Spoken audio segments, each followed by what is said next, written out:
Welcome back, everybody. Mark with Exotic Car Play Place. Today, we're talking about your favorite subject, BMW reliability. But today, we're going to get down to the 5 main things why BMWs, the roots, the reasons, the real history and the story, and the underlying reasoning why BMWs are the way they are, and the reliability concerns that they generally have.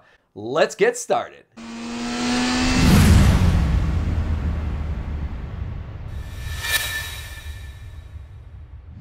So number one, the first reason or contributing factor to why BMWs may not be that reliable has to do with materials. So the first thing is materials. Why? Well, there's materials in rod bearings. We've seen issues in the S85 and S65 engines in the BMW M5s and the M3s that used a particular rod bearing. Now, there's a bunch of reasons why those bearings were failing. Material, coating, tolerances, oil use, oil maintenance, a lot of factors all contributed, but nonetheless, one of the fixes has to do with a different type of bearing, of a different tolerance, and a different material. So that in itself is one part of it. But the bigger thing why materials are a problem is, did you know back since around 1991, when all of the big fad to utilize a lot of plastic parts around the engine was really kicked into high gear, and BMW is always very innovative, and so they got ahead of the game in a lot of ways and started utilizing techniques whereby they replaced a lot of parts, a lot of aluminum parts or otherwise aluminum or cast. For example, valve covers, water pumps, radiator parts like the side tanks, fan shrouds that crumble to parts because of the heat cycling, thermostat housings which eventually crumble and fail and should actually be replaced with a metallic one, intake manifolds that are also plastic and through multiple heat cycles eventually fail, resulting in some vacuum leaks and an engine light, and then obviously an elusive vacuum leak, because a lot of times people start looking at vacuum line issues where in fact vacuum leak sometimes comes right from the intake manifold. And even oil pans. A lot of manufacturers, not just BMWs, these days are using plastic oil pans. Now, what does all this plastic business come from? At the end of the day, there's a lot of selling features. It's going to be marketed in such a way that says plastic, is cost savings, plastic is lighter, it's more cost effective, and in a lot of cases it's better constructed. Some people will use the argument that plastics dissipate heat better than a lot of metals, and while there's some truth to that, at the end of the day, molds for plastics or the creation of plastic on the assembly line is much more cost effective. The bigger problem is not just the use of plastics, where you say the company is actually utilizing plastics to save money, and that money is then sent down the line and results in a lower cost product for the consumer. The problem is the price for the product stays high, but the bottom line reduces, and that increases the margins for the company. And of course, the only person that suffers is the person that owns the car, that has to make the repairs when one of these parts crack, split, warp, or fall apart altogether. So the second reason why BMWs may or may not be reliable comes down to the suppliers of the parts. While about 50% of the parts that go into BMWs are built and made and manufactured and supplied in Germany, there's about 35% that are coming from other parts of Europe, whether Western Europe, Eastern Europe, all across the continent, so to speak. So they're coming from all over the place. And a lot of the parts are high quality, there's no question. For example, brakes come from Brembo, Moly parts are supplied for the pistons and cylinders and a lot of other parts. GKN supplies for axles. But unfortunately, some of the parts come from emerging markets, and even more importantly, the quality control that is in some of these emerging markets, such as Mexico and Brazil. And unfortunately, some of that quality gets handed down. Obviously, there is issues at times, not just from the parts themselves, but in the quality control of construction. As you saw in one of my recent videos, I featured the new X3. One of the issues there was the rear spoiler would fall off. The fix was basically redo some of the mounting hardware. That, to me, strikes me as a quality control concern. The third issue that afflicts the BMWs in terms of reliability comes down to engineering. It's no no secret that engineering is a huge reason why things are successful or not successful. There's a need to be a better risk manager. And when I say risk manager, you need to look at it holistically, understand what is going on when you're designing a car, what the longevity is on a lifespan for a part, the overall car, how you're going to manufacture that car, how you're going to make all the pieces work together. Part of the problem is just, putting everything together so it works in good unison.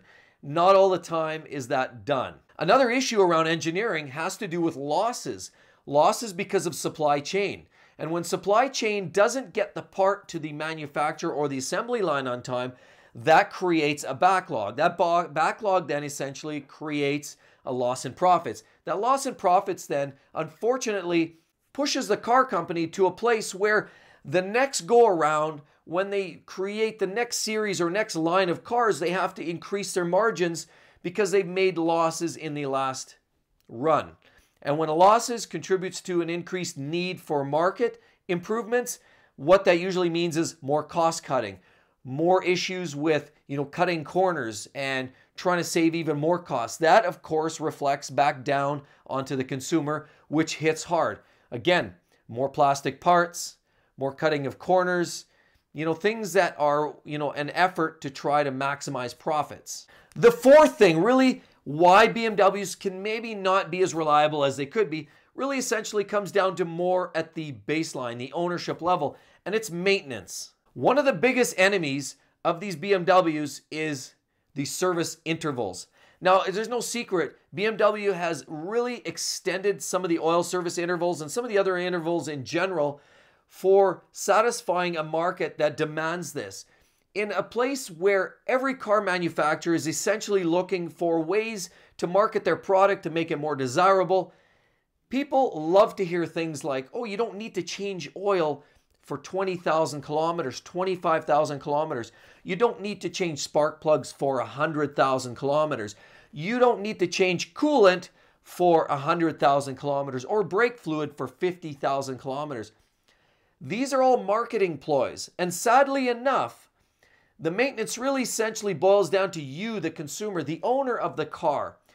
Yes, the car manufacturer, usually you have to trust what they say. But oils haven't changed that dramatically. Brake fluid hasn't changed that dramatically. Antifreeze hasn't changed that dramatically. Yes, there have been improvements in all of those products, but unfortunately, oil is oil. It is still a lubricant. It's still a coolant. There's things that they still function. And if you extend those intervals, you're going to result in a lot of issues in areas like rod bearings, cam lobes, cooling system. Of course, we already spoke of some of the cooling system issues that BMWs are afflicted with, like plastic water pumps and radiators that have side tanks made of plastic that will break at the necks of the connections. A lot of these parts, if you neglect them and you don't do all your servicing, coolant, and changing your fluids regularly, you'll see more of those failures. A lot of those things, they're inevitable. So you have to take care of maintenance, pretty much regardless of what the manufacturer states. Really, in essence, do a bare minimum what the manufacturer states, but there's nothing wrong in doing more maintenance than they recommend. Again, remember, oil service intervals, that is a marketing game. And all the brands are doing it to a different degree or another. BMW, nonetheless, the same story. So just get on top of your maintenance. Some people just neglect maintenance altogether. That in itself is a big problem. Don't ever neglect the maintenance. Another problem is engine lights. If you have an engine light that's flashing and beeping in your, on the dashboard, don't neglect that. Don't let it go too long. Make sure you get on that. Learn out what the problem is and deal with it. Because sometimes if you let that problem continue, it'll fester into a bigger problem, or it will mirror itself in other ways and create other problems elsewhere. It will make other parts of the system pick up the slack and in essence create other weaknesses in the system. So whatever the problem is, if you have an engine light, deal with it. Yes, we've already spoken in other videos that BMWs are not short on engine codes, engine faults, engine lights, but that's just because the brand suggests keeping the car running optimally. And that is the best thing you can do, is maintain your car, do even better maintenance than the brand recommends, and you should be good to go. Now, the fifth thing really boils down to why are BMWs so unreliable is the fact that maybe they're not as unreliable that a lot of people say they are. And that comes down to reputation. Reputation can come from a lot of different ways. You talk about forums, there's lots of, with the current advent of social media today, there's no shortage of communications out there, whether it be forums, social media, you hear things on TV. Now, of course, friends are going to say, hey, I had a friend that had an issue with his BMW, he'll never buy another one. But you know what? All brands have their issues. BMW's not unique to that. The product is very high quality. There's no denying that. But it is a mechanical part, and essentially a car can fail of any brand, and BMW's no difference to that. But the problem is people often blow these reputations and blow some of these problems out of proportion. And blowing things out of proportion can only lead to more confusion, more disarray, more animosity, and things that just don't need to happen. So my best recommendation is do your research before you buy a car. Listen to some of the forums, absolutely, but don't listen to the bandwagons. Get on board, listen to the real things, the people that, the real credible locations. Listen to where the issues really come from, and then make your own determination. And if there are reliability concerns, just understand where those weaknesses are and deal with it yourself. Find ways to mitigate some of those problem areas and just manage it. So everybody, I really hope you enjoyed the video. That is the 5 things that create the unreliability factors around the BMW brand. Overall, it's a superb brand, and for sure BMWs are at the state of the art. They're always at the leading edge of innovation. They do awesome things. They're always trying new things. And every new version of a new BMW that comes out, whether it's a 3 Series, 5 Series X, whatever it is, always is fresh, clean, and always one of the greatest cars to drive that you can get on the market in its day. So thanks for joining along, guys. Make sure you give me a thumbs up, share the video, and subscribe to the channel. That little button right down there at the very bottom, hit that subscribe button if you're not already a subscriber. I'd really love you guys to continue joining the channel. And for those that do, thanks for coming back again, everybody, and would love to see you on the next one. See you soon. Bye-bye.